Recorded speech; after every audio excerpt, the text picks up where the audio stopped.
The stray dog sat outside the courthouse for 4 mornings, always in the same place beneath the stone steps, watching every lawyer who entered through the brass doors. He was a thin German shepherd mix with mud-darkened fur, a torn left ear, and an old leather collar without a name tag. Court officers tried offering him food, but he ignored it. Animal control attempted to catch him twice, yet the dog slipped away and returned before sunrise the next day. He never barked at strangers or chased passing cars. He simply waited, trembling in the winter cold, with his eyes fixed on the entrance. On the fifth morning, attorney Rebecca Hale arrived for the final hearing in a murder case that had divided the town for nearly a year. The dog stood the moment he saw her.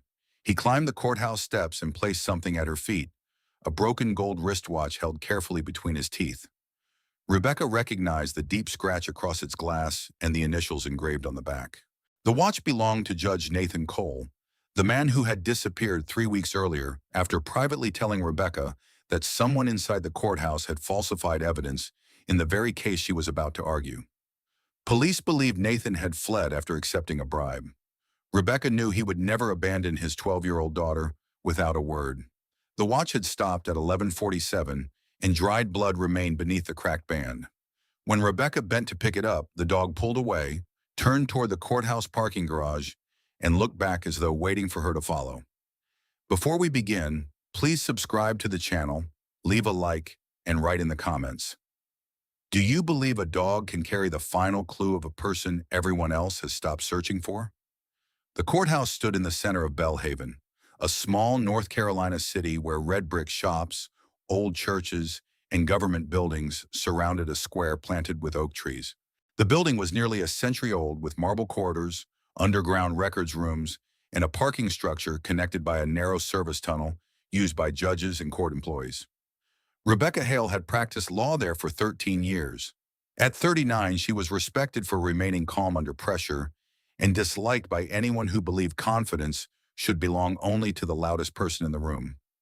She had dark brown hair, usually pinned neatly behind her head, thoughtful hazel eyes, and a habit of reading every page of a case twice before trusting anyone's summary. Rebecca had grown up in Belhaven, left for law school, and returned after her father became ill. She built her career representing people who could not afford powerful firms, including tenants, injured workers, and defendants whose families believed the justice system had already decided their guilt. The murder case scheduled that morning involved a 19-year-old mechanic named Jordan Ellis. Jordan was accused of killing wealthy property developer Charles Wren during an attempted robbery. Charles had been found inside his office with a fatal head injury, and Jordan's fingerprints appeared on a metal paperweight recovered beside the body. Security footage showed Jordan entering the building shortly before the estimated time of death. Prosecutors said the evidence was overwhelming. Rebecca believed it had been arranged. Jordan admitted visiting Charles that evening, but not to rob him. His late mother had worked as a cleaner in several buildings owned by the developer. Before her death, she discovered records suggesting Charles had illegally transferred homes from elderly residents through forged tax documents. Jordan went to demand the return of a box of papers Charles had taken from her. According to him, Charles was alive when he left. A second man entered through the rear door as Jordan crossed the parking lot. Jordan saw only a dark coat and a silver cane. Police found no record of another visitor. The security camera covering the rear entrance had failed for exactly 18 minutes.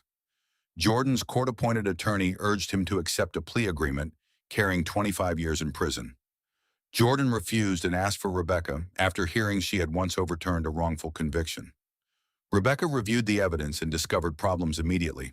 The paperweight carried Jordan's fingerprints, but none belonging to Charles, despite supposedly resting on his desk for years.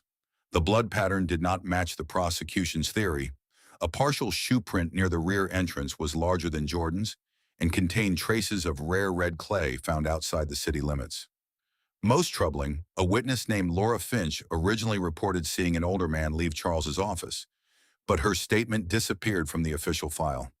When Rebecca located her, Laura denied speaking to police and appeared terrified. Judge Nathan Cole was assigned to the trial. Nathan was 56, reserved, and known for strict courtroom rules. Rebecca had argued before him many times. They disagreed frequently, but she trusted his respect for evidence. Outside court, Nathan raised his daughter Emma alone after his wife died. He wore the same gold watch every day, a gift from her on their 20th anniversary. The scratch across the glass came from a courthouse evacuation years earlier when Nathan helped an elderly juror down the stairs. He refused to repair it. "Some damage is part of the record," he once told Rebecca.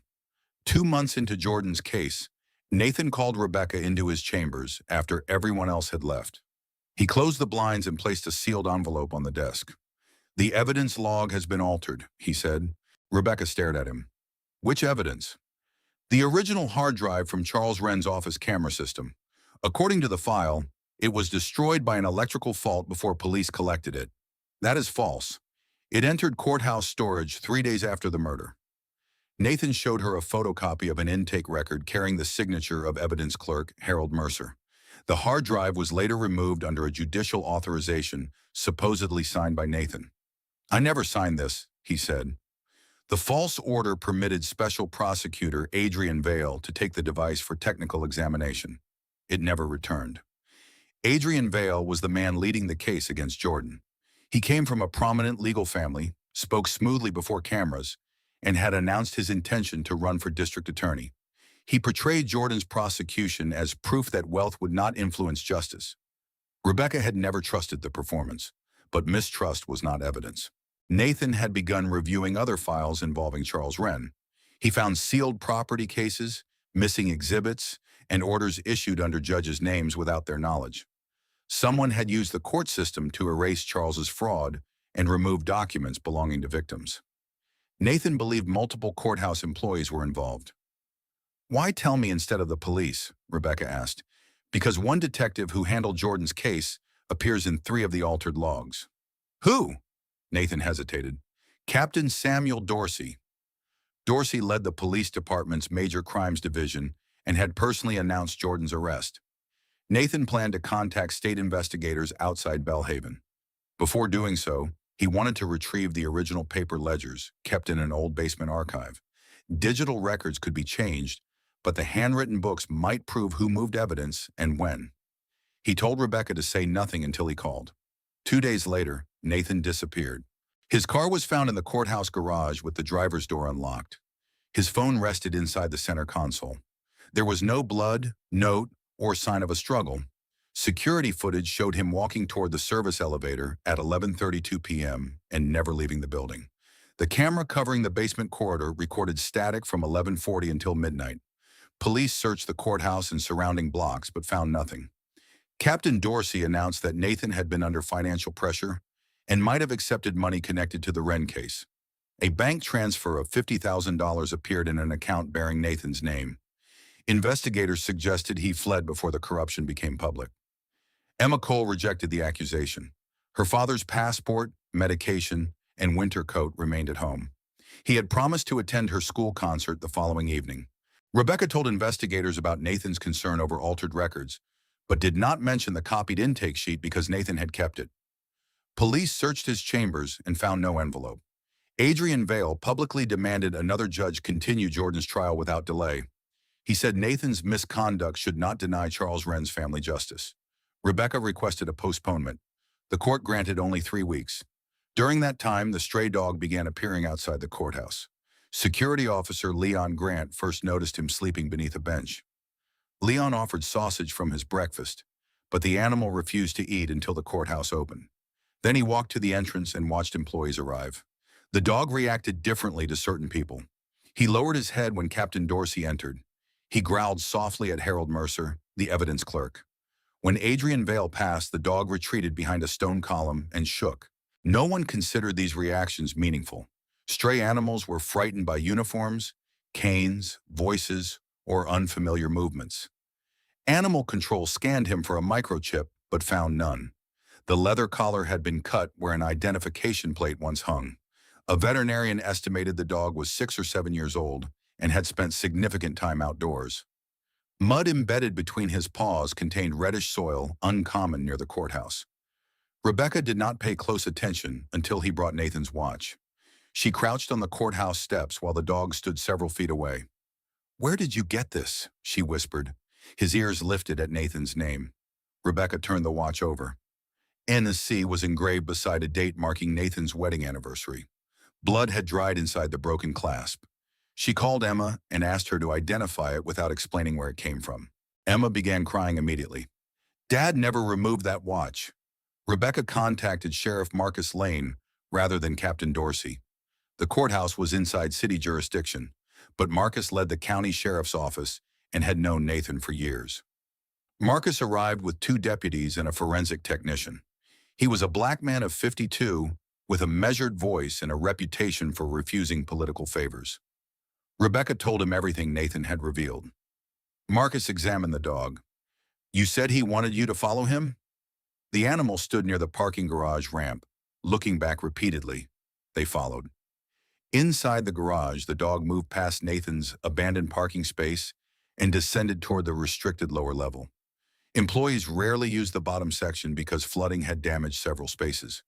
At the far wall, the dog stopped beside a locked maintenance door. He scratched the metal and whined. The door led into the old service tunnel connecting the garage to the courthouse basement. Records claimed it had been sealed years earlier. Marcus found fresh scratches around the lock. A courthouse master key opened it. Inside, the air smelled of damp concrete, oil, and decay. The dog entered confidently. His paws left faint, muddy prints under their flashlights. 50 yards into the tunnel, he stopped beside a drainage grate. One bar had been bent outward. Nathan's blood was found on the concrete. The dog pushed his nose through the gap and barked. Deputies removed the grate. Behind it was a narrow utility passage not shown on modern plans. The space descended beneath the courthouse toward old stormwater channels. Fresh boot marks crossed the dust. Rebecca noticed another set of prints, dog tracks mixed with human ones. The stray had been there before. They followed the passage into an abandoned records chamber containing rusted shelves and broken filing cabinets. A chair stood in the center with rope tied around its arms. Blood marked the floor. Nathan's jacket lay in one corner. His body was not there. On the wall, someone had scratched a series of numbers into the paint. 41792, B6, Red Oak. Marcus photographed everything. The dog sniffed Nathan's jacket and moved toward another opening behind the shelves. It ended at a collapsed staircase leading outside the building. Through a narrow crack, daylight revealed the railway embankment behind the courthouse. Someone had taken Nathan from the chamber through a forgotten exit. The red clay on the dog's paws suggested he followed. Forensic testing confirmed the blood on the watch and floor belonged to Nathan. There was enough to indicate injury but not necessarily death. The watch had stopped at 11:47, matching the period when cameras failed. The numbers on the wall appeared to reference an old case file. Rebecca searched courthouse indexes and found case 4-17-92 in Basement Archive section B-6. It involved Red Oak Farm, a 70-acre property outside Bellhaven, formerly owned by the Morris family. In 1992, the court transferred the farm to a corporation after unpaid taxes. The Morris family claimed the taxes had been paid in the documents forged. Their appeal disappeared from the record. Charles Wren's first development company later acquired the land. Red Oak Farm now belonged to a shell corporation represented by Adrian Vale's law firm. Marcus obtained authority to search Archive Section B6. Harold Mercer insisted the basement shelf had suffered water damage and contained nothing useful. When deputies opened it, they found the official Red Oak file empty, except for a typed judgment. Behind the shelf, however, the dog began scratching at a loose panel. Inside the wall was a wrapped package containing handwritten evidence ledgers, property deeds, photographs, and Nathan's copied intake sheet. Nathan had hidden the documents before he was attacked. A note addressed to Rebecca lay on top. If I disappear, the Wren murder was never about robbery. Charles intended to expose the people who helped him steal land. Look for the witness connected to the dog. The dog had become the link Nathan expected someone to notice. Marcus asked animal shelters, veterinarians, and residents near Red Oak Farm whether they recognized him. An elderly woman named Alma Morris saw the photograph and identified the animal as Scout, belonging to her grandson, Daniel Morris. Daniel was 34 and worked as Charles Wren's private driver for 8 months before the murder. He disappeared 2 days afterward. Police reports described him as a possible accomplice who fled after helping Jordan escape, though Jordan insisted he had never met him. Alma said Daniel adopted Scout from a shelter years earlier. The dog never left his side. When Daniel vanished, Scout disappeared too. Alma had believed both were dead. Red Oak Farm belonged to Daniel's grandfather before the fraudulent transfer. Daniel took the driving job after learning Charles wanted to confess his early crimes and return several stolen properties. Charles had kept copies of documents showing Adrian Vale, Captain Dorsey, and Harold Mercer continued the scheme after older participants retired. Vale selected vulnerable homeowners with unpaid bills. Dorsey pressured them or discouraged complaints. Mercer altered court records and removed evidence. Charles had built his fortune through the system, but became afraid after one elderly owner died during an eviction. He contacted Daniel secretly because the Morris family had been among the first victims. On the night of Charles's death, Daniel drove him to the office to meet a state investigator. The investigator never arrived. Adrian Vale did. Daniel waited outside with Scout in the car. He heard shouting and entered through the rear door. Charles lay injured. Vale held the metal paperweight, wearing gloves. Captain Dorsey arrived minutes later. They seized Charles's documents and threatened Daniel. He escaped through a service exit with Scout, but was injured by a gunshot near the parking lot. Daniel hid at Red Oak Farm, where an unused caretaker's cottage remained deep in the woods. Scout stayed with him. Nathan later discovered Daniel's location after finding a sealed letter Charles had left in court custody. Rather than contact local police, Nathan visited Daniel secretly and planned to bring him safely to state investigators. Someone followed Nathan from the courthouse. The fresh red clay on Scout's paws, and the watches suggested the dog had traveled from Red Oak Farm after Nathan was captured. Marcus organized a search of the property. The main farmhouse had been demolished years earlier, but forest covered the northern fields. Tire tracks led toward an abandoned cattle barn. Inside, deputies found medical supplies, dog food, empty water containers, and a mattress. Blood on the bedding belonged to Daniel. Scout searched every corner, then ran toward the woods. The team followed him to the caretaker's cottage. The door stood open. A burned photograph and broken radio lay inside.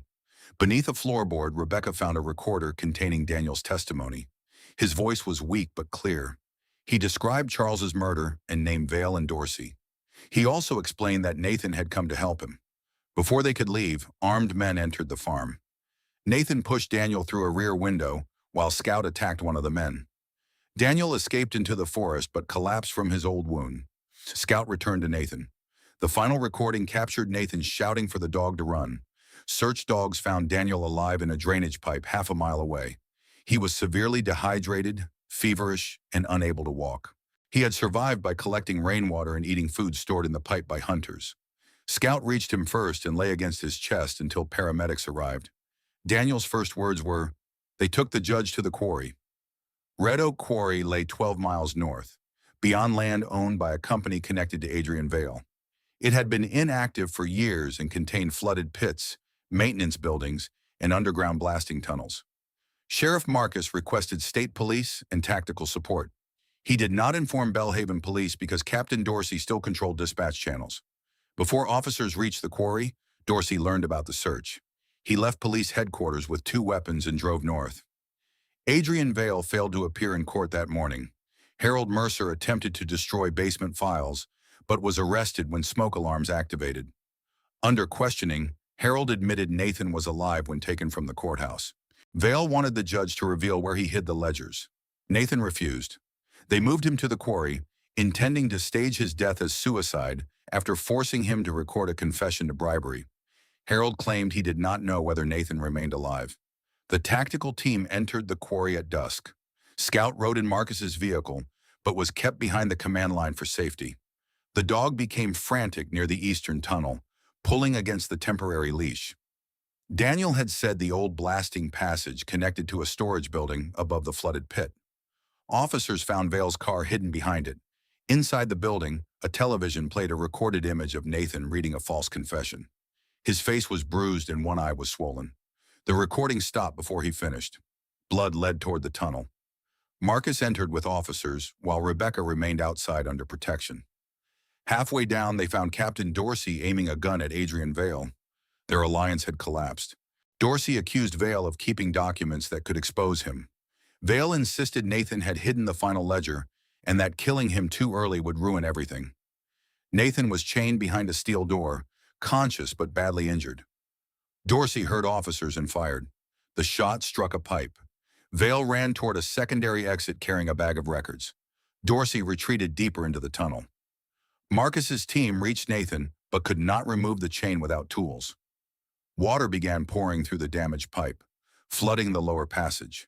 Vale had placed explosive charges near unstable supports to destroy the tunnel if police arrived. A remote detonator was missing. Outside, Scout suddenly tore free from the deputy holding him. He ran into the tunnel before anyone could stop him. The dog navigated the darkness by scent and reached Nathan. The judge lifted one hand as far as the chain allowed. "You made it," he whispered. Scout pressed his head against Nathan's chest, then began barking toward a pile of equipment.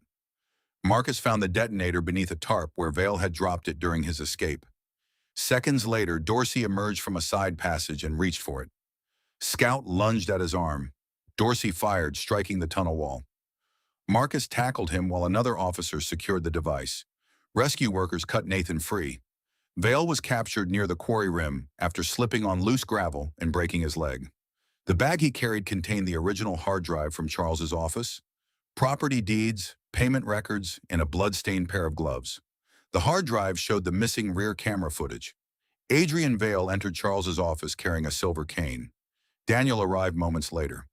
Vale struck Charles with the paperweight after Charles threatened to expose the entire scheme. Dorsey then entered, removed documents, and later manipulated the investigation. Jordan Ellis had already left the property. His fingerprints were on the paperweight because Charles handed it to him during their argument and demanded he leave before calling security. Vale used the same object knowing Jordan's prints would redirect suspicion. Nathan survived. He spent 2 weeks in the hospital with broken ribs, a concussion, and injuries caused by restraints. Emma remained beside him. When Rebecca brought Scout to visit, hospital staff initially objected. Nathan insisted. The dog entered quietly, approached the bed, and placed his head beside Nathan's hand. Emma knelt and embraced him. Scout had not belonged to Nathan, but after Daniel's injury, he became the only witness capable of moving freely between the farm, courthouse, and quarry. He carried the watch because Nathan forced it through the drainage grate before being moved.